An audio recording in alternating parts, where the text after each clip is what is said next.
Coming up on today's edition of the Locked On Raiders podcast, has Mad Max Crosby done enough to put himself in the Defensive Player of the Year conversation? That plus a whole lot more on Friday's edition of the Locked On Raiders podcast, November 10th, 2023. Just win. Just win. Just win. Just win. The autumn wind is a raider, pillaging just for fun. He'll knock you round and upside down and laugh when he's conquered and won. And won. And won. And won. And won. And welcome in, Raider Nation, to another edition of the Locked On Raiders podcast. Thank you so much for making the show your first listen of the day. Make sure you subscribe or follow for free on YouTube or wherever you get your podcasts to get the latest edition of the show as soon as it becomes available. Of course, if you're checking us out on YouTube, we appreciate you. We appreciate my man Ari. Every single day, he does a great job making sure we're up on YouTube, looking good and sounding good. So we definitely appreciate him. You can reach out to him by way of Twitter at Ari Produces. You could also hit me up on Twitter as well at your boy Q254. And we got the Locked On Raider podcast voicemail line wide open like some old school TV antennas, 707-654-4693. We got your calls and texts coming up in segment number 3 of the show. We didn't have them on Thursday. It was crossover Thursday. So John Bushko, host of Locked On Jets, joined the show. We did a little bit of breakdown, all things storylines, all things matchups, and then a little bit of predictions, path to victory for the Jets and the Raiders. Week 10 action, Sunday Night Football in prime time. So we did that on Thursday, but in segment number 3, we'll get back to your calls and texts. Segment number 2, I want to go back to Wednesday. Why do I want to go back to Wednesday? We met with Antonio Pierce, the interim head coach, and we're going to meet with him again later on this morning. But I asked him a question about a team that's led by Antonio Pierce, what he wants them to be known for. He had a fantastic answer, and it kind of got lost in the shuffle because there's been so much going on. But I want to go back to it because I thought it was really important. So we're going to talk about that coming up in segment number 2. Here in segment number 1, news and notes of the day. Plus, I'll talk about what I think the Raiders need to do to get the victory, what I think they need to do, and what I think they don't need to do to make sure that they get the victory on Sunday night and improve to 5-5 overall. It won't be a real extensive breakdown of what they need to do, but we'll do it here in segment number 1. We'll jump right into it after I tell you about the title sponsor, which is PrizePicks, the easiest and most exciting way to play daily fantasy sports. Go to prizepicks.com/LockedOnNFL. Use the code all lowercase LockedOnNFL for our first deposit match up to $100. Off top, I want to talk about Max Crosby and the opportunity that he has and the conversation that's being had right now about him potentially being Defensive Player of the Year. And we know that Mad Max Crosby has continued to improve his overall play skills ever since he's been into the league. He just keeps finding ways to grind and reinvent himself and get better and better and better. And I know he has goals going into each and every year. He didn't mention what the goals were heading into this year, but he said he has something. And right now he's on pace to be, in my opinion, Defensive Player of the Year. And all of a sudden he's all becoming part of the conversation, even though the Raiders are 4-5. And more times than not, it's all about wins. The teams that have the most wins and go deep into the playoffs, they'll have some outstanding player that'll end up getting the Defensive Player of the Year award, or else they'll have a bunch of players on their team that get a lot of the awards across the NFL. But I believe Max Crosby is right there in the mix as of right now through 9 games. Through the first 9 games of 2023, Max Crosby, 13 tackles for loss. He's tied for first. 9.5 sacks, tied for second. 53 pressures, the only defender in the league with at least 50 pressures through 9 games, and 56 total tackles, first amongst defensive linemen. So he's ranking right up there with the best of them, come off that 3-sack performance against the New York Giants. With the Jets coming to town that does not have a very good offensive line, I can see Max Crosby really eating come Sunday, and it should be fun, especially when you get to see it in prime time. But this really came up because I was watching NFL Network's Good Morning Football. I watch it all the time. My 2 favorite channels, ESPN and NFL Network, for obvious reasons. And the conversation with Gerald McCoy, Peter Schrager, Kyle Brandt came down to Defensive Player of the Year. And normally they're talking Micah Parsons, they're talking TJ Watt, they're talking Myles Garrett. All of a sudden, Max Crosby became a part of the conversation. Check it out. Well, I spoke about this on a podcast, I'd say probably a week or 2 ago. Okay. And you know, the question was asked who should be in the conversation for Defensive Player of the Year currently. Yep. And I named the obvious, the Micah Parsons, the Myles Garrett, the TJ Watts. But I also brought up Max Crosby's name, and I said he should have true consideration for Defensive Player of the Year. That was before this huge game he had. So now I for sure have Max Crosby, simply because name his second best defender on his team. You can't. And he's still getting it done. He's getting all the attention from every team. But if you look at the numbers, he's leading in pressures. He has the same amount of sacks as Myles Garrett. He's second in the league in sacks. Last week he had a huge game, 8 tackles, 3 sacks, 3 TFLs, and he shows up nonstop. He's played 100% of the snaps Pretty cool. 5 times. Pretty cool. As a defensive lineman, 5 times 100% of the snaps. I don't think you understand how hard that is. Max is my leader for Defensive Player of the Year. Before the season, we went around, we made our predictions. I said Maxx Crosby was going to be the Defensive Player of the Year. That was my pick. And what I said was, you know, in '92, Cortez Kennedy went 2-14 with the Seahawks, but was so dominant that the late, great Cortez Kennedy was the Defensive Player of the Year. For this award, I don't think team success necessarily matters. This is freak show, what you're doing out there. I'm going Crosby also. I think to Gerald's point, he doesn't have the same supporting cast that Myles Garrett has, and I understand Garrett has been unbelievable, and we can give it to him, but Crosby, the 100% of the snaps every game, and then doing it at that level with that defensive unit around him, a bunch of guys who are new to the league or guys who are back in the league. The second best player on this defense might very well be Marcus Peters, whose name, quite frankly, we haven't been saying in 3 years as far as being one of those elite guys, and yet the Raiders are still alive. Browns defense is historic. How do you pick just one? They've been so good. You can make the argument for Denzel Ward as a Defensive Player of the Year. They've been so good. But I'm going Crosby as well. I think what he's doing has been superhuman out in a season that might have been a lost season in Vegas had it not been for him. You guys see Myles Garrett jump over that line? I know. Yep, that's where I go. There was this moment where they were going to make a kick, and he leapt as a human being over it and put his cleats up and then blocked it. And yet I'm still going with Maxx Crosby. Wow. Yeah. Maxx Crosby. We'll watch this. That's fun. Because it's really fun. It's eye candy, and Myles Garrett is, I think, a higher species than human at this point. It's really incredible to watch. He's a mutant for sure. Yeah, a mutant is a good way of putting it. Even a mutant among mutants. But if you took, I'm big on these, and when you talk about MVP, you know, Defensive Player of the Year, about their replacement, like wins above replacement. Yeah. I think if you take Garrett off the Browns, I still think that Jim Schwartz has them cracking skulls.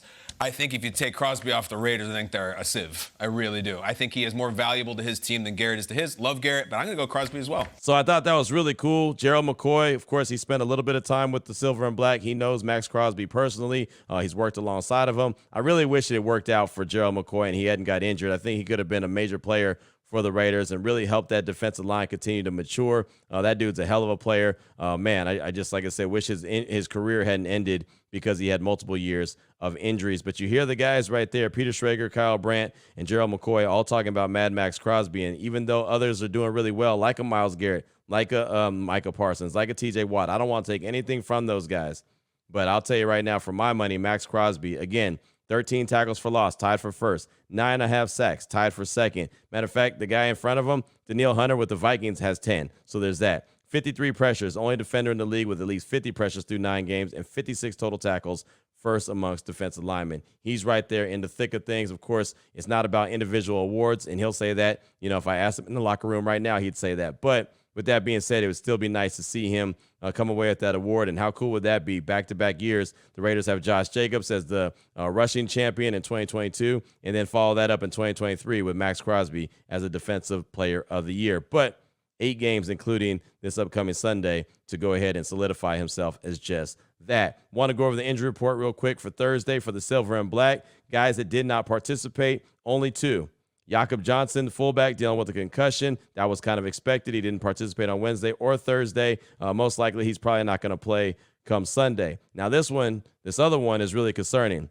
Tackle Colton Miller dealing with a shoulder injury. Did not participate Wednesday. Did not participate Thursday. That could change things quick, fast, and in a hurry in this game on Sunday, especially with the Jets and that defensive line and that defensive unit in general coming to town. They're going to try to get after Aiden O'Connell. They're going to try to confuse him. They're going to try to pressure him. You need your dude, Colton Miller, out there. But not practicing Wednesday or Thursday is one big-time concern. So hopefully he's able to get out there today. We'll find out. We'll check it out, and then we'll find out 90 minutes before kickoff who's active and who's inactive. But definitely something to pay attention to. Colton Miller did not participate on Thursday, did not participate on Wednesday. Guys that were limited, Maxx Crosby dealing with the knee injury, limited Wednesday and Thursday. He'll be fine. Divine Diablo with the ankle injury. He upgraded from did not participate on Wednesday, limited on Thursday. Cornerback Nate Hobbs dealing with the ankle injury, limited on Wednesday, limited on Thursday. Austin Hooper, tight end, calf injury, limited on Wednesday, limited on Thursday. Who else we got? Thayer Munford,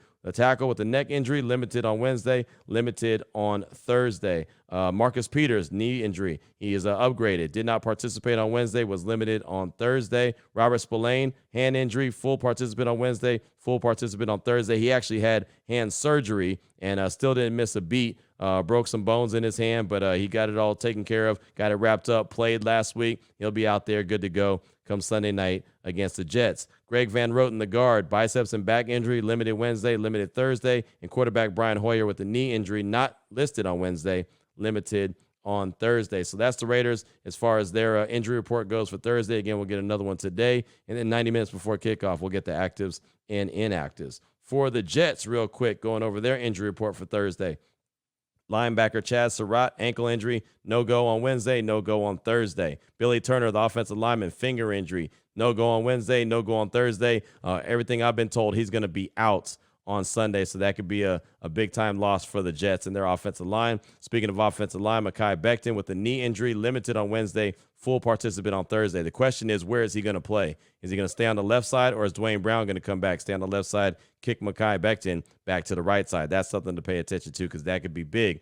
Limited guys, wide receiver Alan Lazard with a knee injury, limited Wednesday and Thursday. Tight end Jeremy Ruckert, shoulder injury, limited Wednesday and Thursday. Quincy Williams, the brother of Quentin Williams, linebacker, knee injury, limited on Wednesday, limited on Thursday. And Dwayne Brown, as I mentioned, hip injury, full on Wednesday, full on Thursday. He might come back this Sunday, or they might hold him out and have him come back next week. So we'll see about that. But that's the injury report for Thursday, another one today, and another one. Well, not another one on Sunday, but the inactives will be given to us 90 minutes before kickoff, and so we'll know about that. If you follow me on Twitter at your boy Q254, I'll definitely tweet that out. Real quick, before we get into segment number 2 and talk about Antonio Pierce and what a team led by him is all about and what he wants them to be known for, I did want to quickly go over what the Raiders need to do and make sure they don't do to win this game on Sunday night, a game that I believe is very winnable. Off top, defensively, stop the run first and foremost. The Raiders are allowing 138.7 yards per game on the ground. That's not going to get it done against a team like the Jets, who have Breece Hall, that's what they want to do. They want to run, and they want to run some more. We know Zach Wilson is not very good as far as the quarterback position goes right now. They're struggling offensively. They're not coming up with big plays. There's a whole lot of question marks going around that offense to the point where they're talking about a potential backup quarterback or making a switch at quarterback, but they do have a run game. So the Raiders have to make sure they dedicate themselves to stopping the run. That 138.7 yards per game on the ground, way too much. Now, on the flip side of things, offensively, they got to run the ball, right? Just like they did against the Giants. Josh Jacobs came away with 98 yards, almost had his first 100-yard game of the season. The Jets, they have a really good defense, but the one thing that they don't do really well, stop the run. The Jets are allowing 137 yards on the ground per game, right? The Raiders are at 138.7. The Jets are at 137. So if you take what you did last week against the Giants and apply that to this game against the Jets, the Raiders have a real good chance in this game. And if you're able to run the rock, and again, the Jets are not good at stopping the run, then that helps protect the ball. And this is the final note I got. It helps protect the ball. If the Raiders lose the turnover battle, I think they're going to lose the game. If they win the turnover battle, I think they're going to win the game. It's just that simple. You've got to protect Aiden O'Connell. You've got to have Aiden O'Connell protect the ball, right? You can't be putting the ball on the ground, and you can't be throwing interceptions. If you give the Jets and their bad offense short fields, they're going to make you pay. It's just that simple. So I only got 3 notes, right? I mean, this is a whole new experience with Antonio Pierce as the head coach, as the interim head coach, and, of course, Bo Hardegree as the interim offensive coordinator. So I'm kind of just taking things real slow, just see how each and every week goes. I don't have to have a big-time breakdown for each and every category, but stop the run first and foremost defensively, run the ball effectively like they did last week against the Giants, protect the ball. Protect Aiden O'Connell, protect the ball. Just that simple. Those are the 3 real keys I have going into this game. Coming up in segment number 2, I want to talk about Antonio Pierce and what a team that's led by him looks like, what he wants a team to be known for. That's all coming up in segment number 2 after I tell you about a couple great sponsors here on the show, including PrizePicks. PrizePicks is the largest daily fantasy sports platform in North America. They're the easiest and most exciting way to play daily fantasy sports. It's just you against the numbers. Instead of battling thousands of other players, pros, sharks, all you got to do is pick more than or less than 2 to 6 player stat projections and watch the winnings roll in. It's just that simple. Right now, you can get the basketball season and the football season together. It's kind of like a combo projections across football and basketball, and they've got the specials league. It's that simple. So you can have maybe LeBron James and, I don't know, a wide receiver like Devontae Adams go for catches and go for points and combine it just like that. That's a lot of fun. Again, combining basketball and football. PrizePicks even offers a reboot policy, so your entries stay in play even if one of your players gets injured. For both football and basketball games, if you have a player who exits the game in the first half and does not return the second, that player is rebooted just like that. PrizePicks is the only daily fantasy sports platform with the injury insurance policy. Right now, all you got to do is go to prizepicks.com/LockedOnNFL. Use the promo code LockedOnNFL for a first deposit match up to $100. Again, prizepicks.com/LockedOnNFL. Use the promo code LockedOnNFL for a first deposit match up to $100. PrizePicks, daily fantasy sports made easy. I also want to tell you about Jase Medical. Whether you're on extended travel, bracing for a major weather event, or limited by yet another supply shortage, you are covered, my friends. Thanks to our partners at Jase Medical, lifesaving antibiotics and a long list of daily medications can be ordered in a 1-year supply. Even ED generics, Cialis, Viagra. Yeah, they got the generics for that, and that's available. Go online right now at jasemedical.com to receive your 12-month supply on your daily medication. Remember, use the promo code LOCKEDON at checkout for a discount as well. Matter of fact, a customer actually had this to say, and I quote, "I'm thankful for this service. Supply chain issues caused me to cut pills in half to have it. I ordered most of my daily meds with a year's supply. I also ordered an antibiotic kit. I feel secure now. Prices are lower than local pharmacies. I highly recommend this for everyone," end quote. So if you or someone you love wants to get peace of mind by having a year's supply of any daily med, go to jasemedical.com to see if it's offered for you. Remember, use the promo code LOCKEDON for $20 off of your purchase. All right, Raider Nation, here we go. Segment number 2 of today's Locked On Raiders podcast. Want to get into something that I asked Antonio Pierce about on Wednesday at the Intermountain Health Performance Center. And again, we'll talk to him a little bit later on this morning around 10:45. Look forward to talking to him. Always look forward to talking to him because I like to get to know him, right? And so as I sit there and I'm listening to him talk, and of course he's got energy, he's fired up, he's having fun. Every time he answers a question, he's got a smile on his face. So I asked him a question about a team that's led by him, a Raiders team that's led by him. Since he was built for this. This is what he said, not my words, his. He was built for this, right? He's from Compton, California. He grew up with the swagger of the Raiders around him, grew up a Raider fan, right? So what does he want a Raiders team led by him to be known for? Like when people talk about this team, what does he want the message to be? So here's the question, and you'll hear his answer and his response. Listen to how he gives the response. It's unedited as well. Just remember that when you hear this. So here's my question, and here's Antonio Pierce's response. Kind of go along the lines with that same question. When people talk about the Las Vegas Raiders led by Antonio Pierce, what do you want that message to be?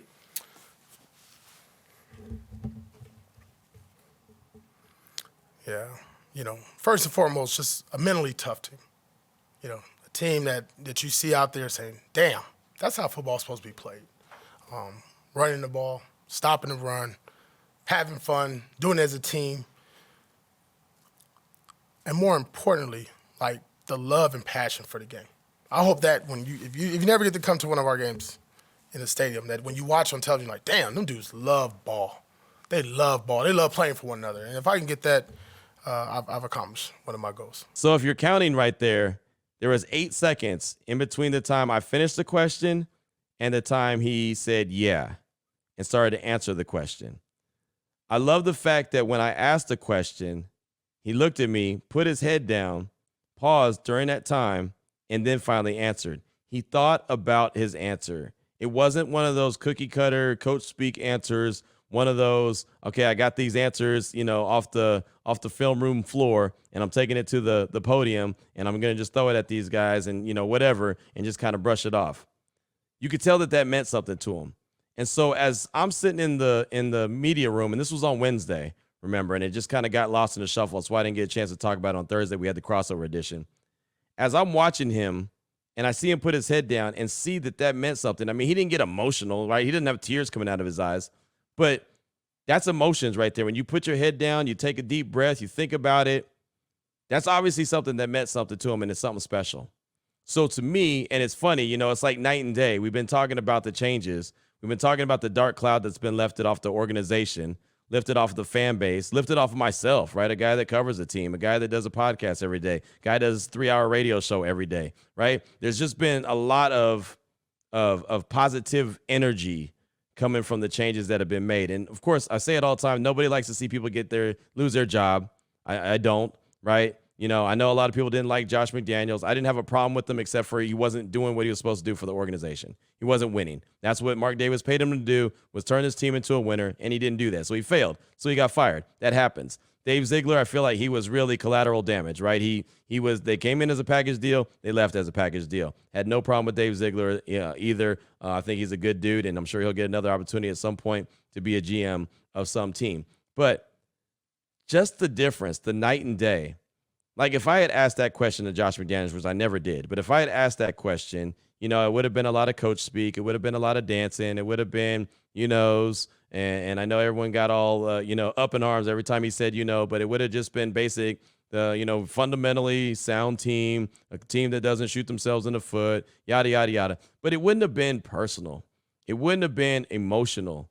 And man, it's so nice to see something that means something to somebody. And I don't know what the future holds for Antonio Pierce. I don't know that he's going to be the long-term head coach for the Silver and Black. I don't know that he's not going to be either, right? I mean, it's only been 1 week, and so far, so good. I don't know how long you could ride the energy of new. I don't know how long that's going to last. Obviously, we're interested to see what it looks like this week against the Jets. Then they got the Dolphins, they got the Chiefs, and then they got a bye, right? Their bye comes very late in the season, week 13. But he's got just as good of a chance as anybody else, right, to get the job, and he's got plenty of games to prove that he should be the guy. It's funny, last time a linebackers coach was upgraded and moved to the interim head coaching position and ultimately the head coaching position, it worked out pretty good with John Madden, right? I'll just say that. And again, I'm not saying he's going to be John Madden, don't get me wrong, but it's just nice to see that this position really means so much, and this opportunity for him really means so much. So I'm hoping that he's able to go out there and put the best foot forward and put the best, product out there on wax, and the team has a lot of success, and they rally around him just like they rallied around Rich Bisaccia. And this time, Mark Davis will probably think about that and say, you know what, I made one mistake. I don't want to do it again. So there's a good chance that he can get it. But, just knowing that you have a guy in place, and I didn't think that this was a big deal. It's funny how like my thinking has gone and changed, and it's almost like a roller coaster ride. For the longest, I would tell anyone who would listen, like it's different being a Raiders coach, man. You have to, you're just cut different. Like everyone can't be a Raiders coach. And, I thought that for the longest because it felt like that. This team has so much tradition and so much of the Raider way, this, that, and the other, right? There's so much stuff that we as Raider fans know. And so I was under full belief that you had to have those traits to be a Raiders head coach. And then it just wasn't working out, and it hasn't worked out. We know how the Gruden 2.0, how that ended. And then when he goes and hires Josh McDaniels, I'm like, well, I don't know, not really a big fan of the hire, but we'll see how it goes. And at the end of the day, just want to see the team win, because that's ultimately what's been lacking from this team. And this is what Raider Nation deserves, is a winner.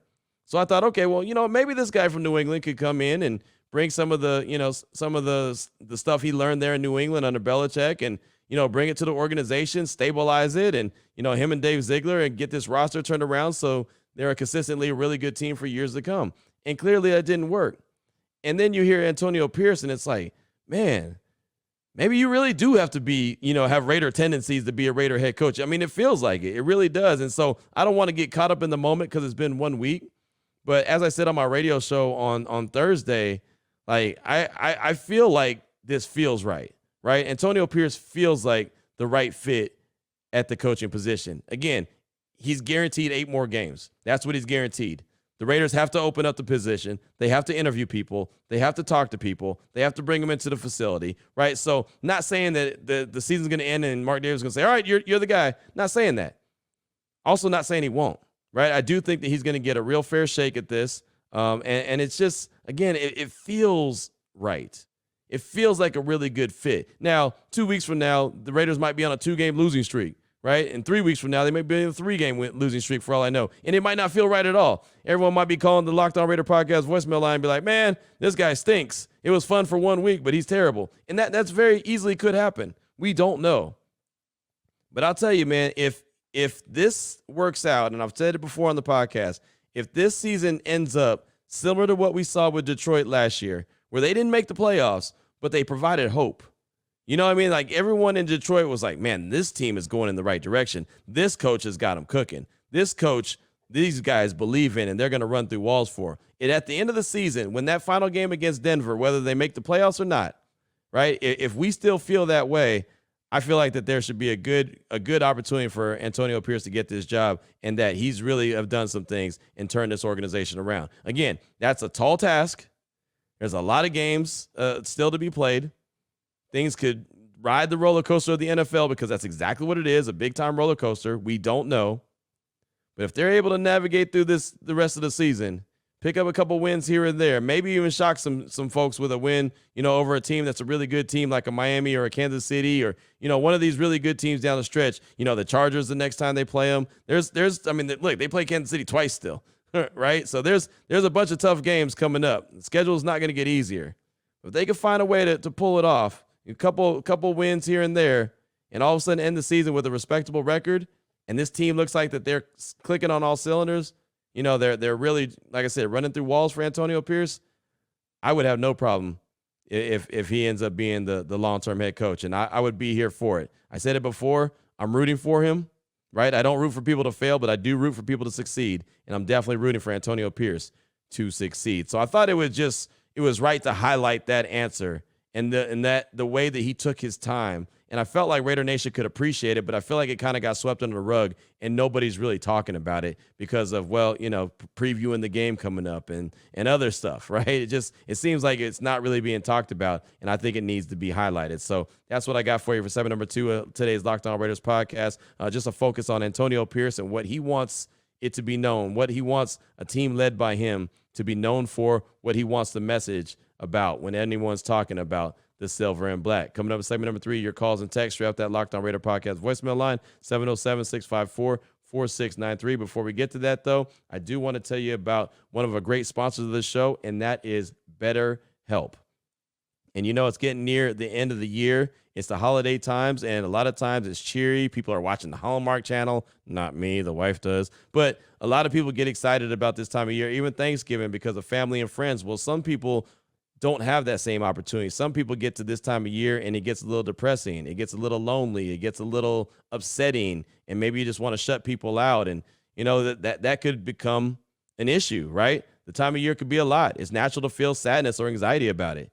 Adding something new and positive to your life can counteract some of those feelings. Therapy could be a bright spot amid all the stress and change, something to look forward to make you feel grounded, give you the tools to manage everything that you have going on. And it could be something else. It could be job related. You could be stressed out about your job. You could be worrying about your job. Is it the right job? Is it not the right job? Whatever the case may be. If you're thinking of starting therapy, you should give BetterHelp a try. It's entirely online, designed to be convenient, flexible, and suited to your schedule. All you got to do is fill out a brief questionnaire to get matched with a licensed therapist and switch therapists anytime for no additional charge. Find your bright spot this season with BetterHelp. Visit BetterHelp.com/lockedon today to get 10% off your first month. That's BetterHelp, HELP.com/lockedon.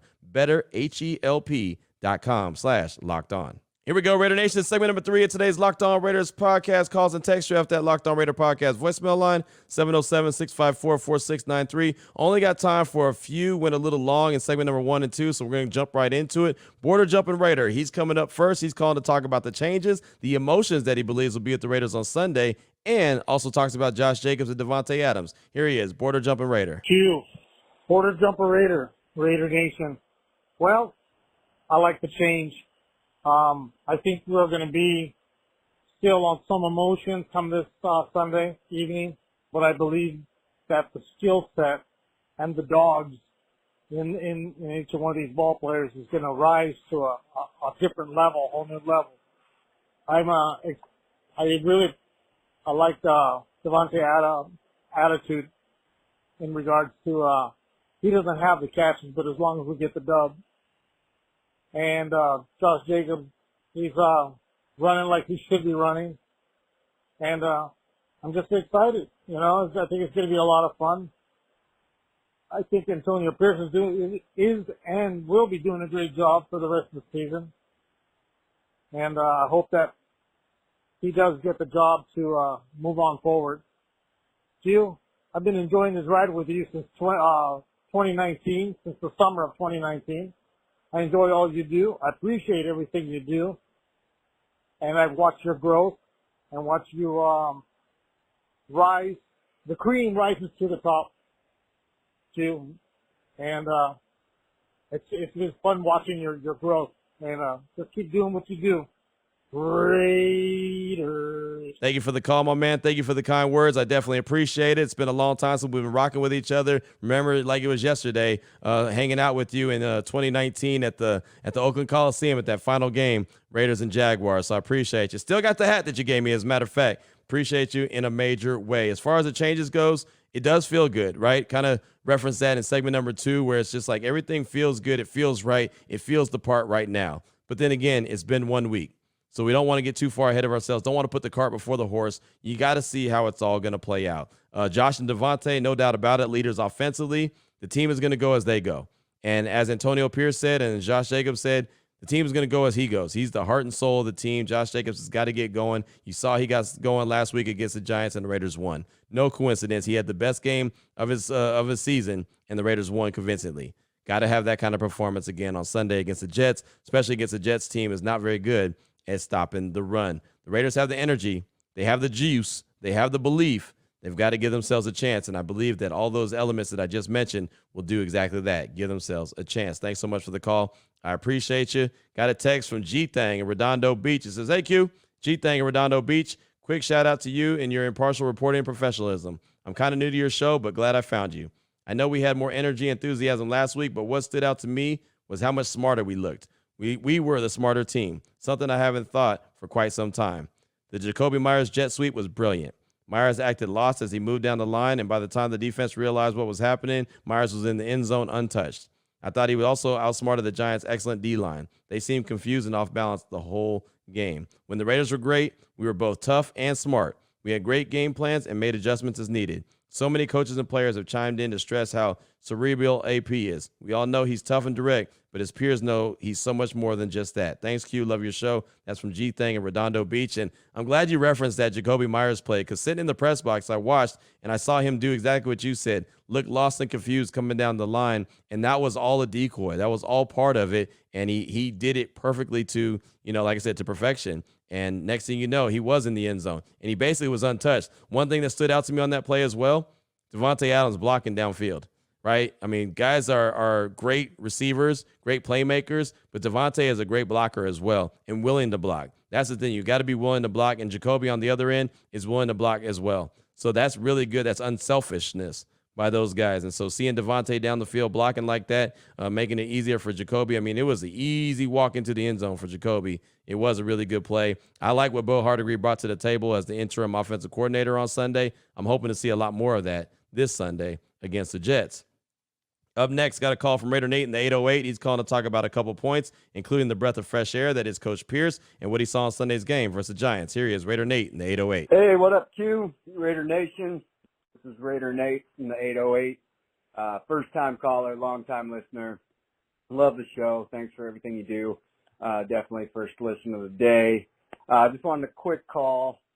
Still buzzing after last Sunday's game. Wow, such a nice breath of fresh air. And I mean, I know there's a long way to go. So much can happen. Not, writing, next year, not signing AP, to coach next year just yet. But man, what a refreshing change of pace.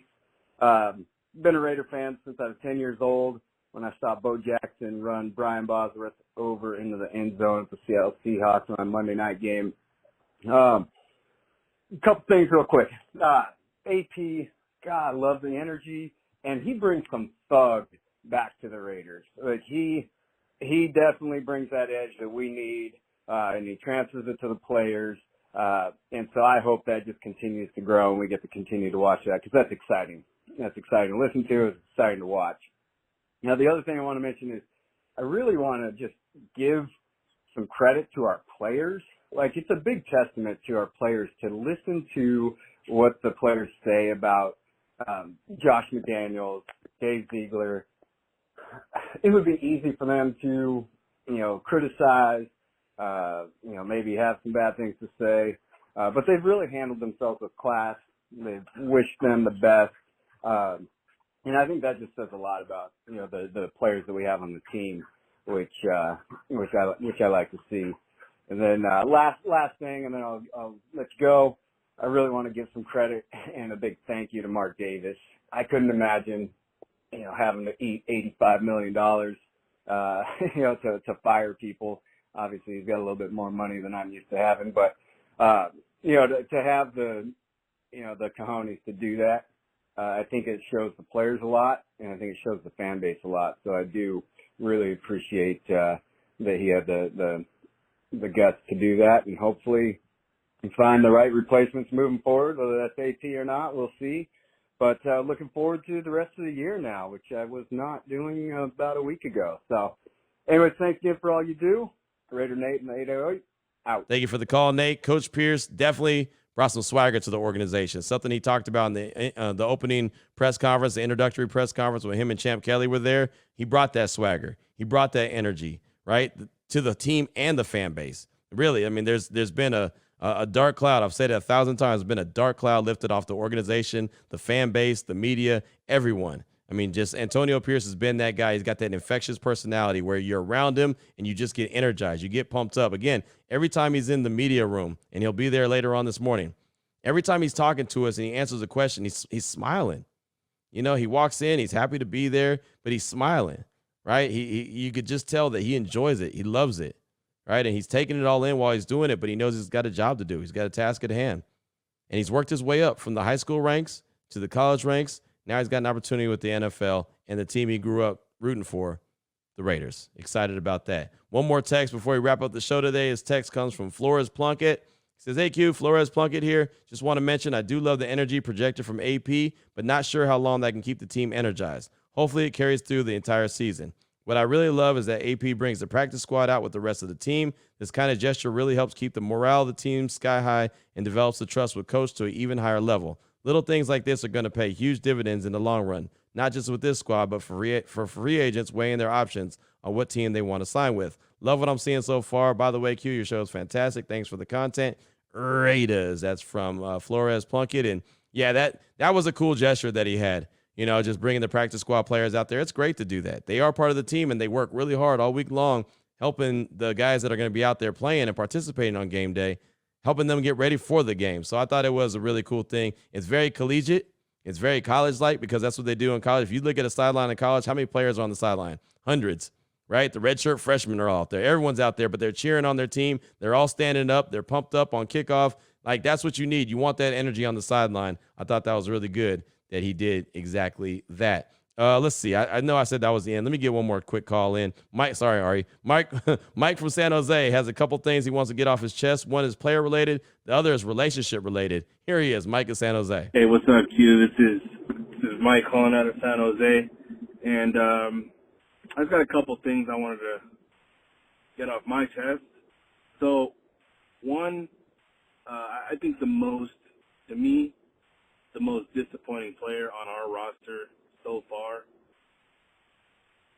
and I say it with hesitation though, but I think the most disappointing player has been Marcus Epps. We bring him over from an NFC Championship team. We expect him to be on our squad making big plays, and I'll be honest, I don't know if I've seen him make a tackle all season. He doesn't seem to be around the ball very much. I just don't really know what to think of this guy. With that being said, I believe the Raiders are first in the NFL in allowing deep completions. I think that's the stat. I'm not really 100% sure, but it's something along the lines of that. The Raiders are first place in deep completions allowed. Either that or least amount of attempts of deep throws. One of the two.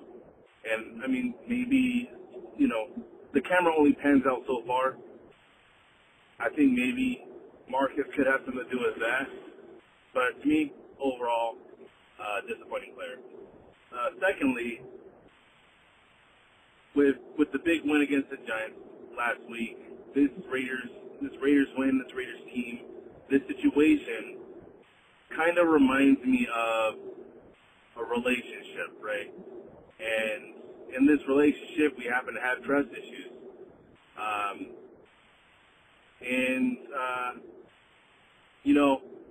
The girl says she's gonna change, right? And next thing you know, you're waiting for her to mess up. That's how I felt like it was with this Raiders team, right? They changed. They made a big step last week, but it's almost like we have that trust issue, and we're waiting for things to revert back to normal. Because we did play the Giants, so they're not the strongest team in the league. We have 3 big games coming up. We just gotta wait and see. Anyways, Q, love to hear your thoughts. Love what you do. Go Raiders. Mike, thanks for the call. I think Epps has been okay, right? He's not been great, but he's been okay. And I think more importantly, he's really been good for Trayvon Merrick. He's helped Trayvon Merrick understand what he's supposed to do. Trayvon's having a good season. He is. And he started out training camp slow. He really did. He even started out the season slow. But he's coming along and he's playing well. I'm not mad at Trayvon Merrick at all. A couple interceptions, got a sack.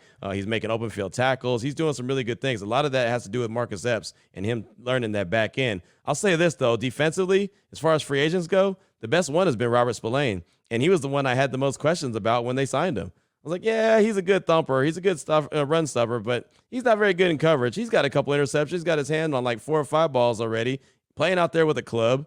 Right? He has actually more snaps defensively than Maxx Crosby does. Not many, but he has more. Robert Spillane has been fantastic. So that's been really cool. As far as the relationship thing goes, I understand what you're saying. We've all been Raider fans for a long time, so I get it. But right now, man, the Raiders, they were the first team to fire their coach. They're not supposed to be good anyway. I'm not going to say they're playing with house money, but all they got to do is go out there and play, right? No one's expecting them to go out there and ball. So just ride it, man. Don't stress it. Just ride it. See what they do. Week to week, enjoy it, man. Enjoy the ride. Again, they're the first team to fire their coach, so, okay. Those teams never do well, right, unless they do.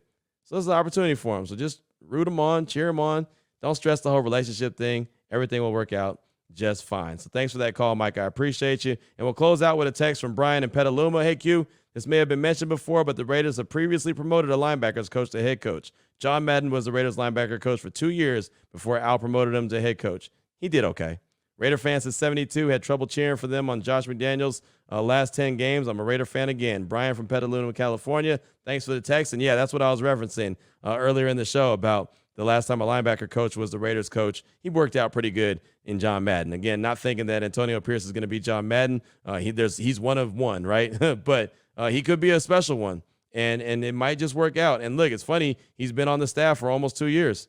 Right, so maybe history is going to repeat itself, but I'm excited to see what the next 8 games look like. I'm excited for the opportunity for Antonio Pierce. I'm excited for the opportunity for Bo Hardegree. I'm excited for the opportunity for Champ Kelly. I just want to see them put it all together, and would love to see all those guys stay in their position as it is. But we'll see. 1 week at a time, 1 game at a time. But thank you so much for that. I do appreciate you. And that's all I have. Speaking of time, that's all the time I got. Matter of fact, I'm overtime. So we're going to wrap it up here. Raider Nation, appreciate you. If you're going to go to the game, be there on Sunday night at Allegiant Stadium. I'll be at the Torch, Coors Light Landing. I'll be there at the kickoff is 5:15, so I'll be there at 2:15 or 2 o'clock doing my pregame show. Then I'll pass the sticks on to JT the Brick and Eric Allen for 2 hours. They'll lead you up to the kickoff. Jason Horowitz and Lincoln Kennedy on the call. So if you're there, come up to the Torch. I'll be there. I'd love to say what's up. Love to talk some Raider football with you and just get to know you, man. Just get to know who's listening to the show, what the show means to them, and just let you know how much you mean as loyal listeners of the show.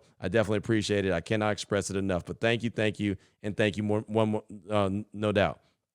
Also, and I'm getting tongue-tied as I'm trying to remember, I don't want to wrap up the show without thanking the veterans. Thank you, veterans. Thank you, veterans. Thank you, veterans. I know it's not Veterans Day till tomorrow. It's being celebrated today. I get that. But definitely want to make sure we celebrate our veterans. Without you, there is no us, right? So thank you so much for that. Until tomorrow, and well, until Monday, Raider Nation, enjoy the weekend. Enjoy the game. We'll talk again. Hopefully it's about a victory Monday. But until then, take care of yourself. Take care of your family. Love on your family. Most importantly, as always, just win, baby.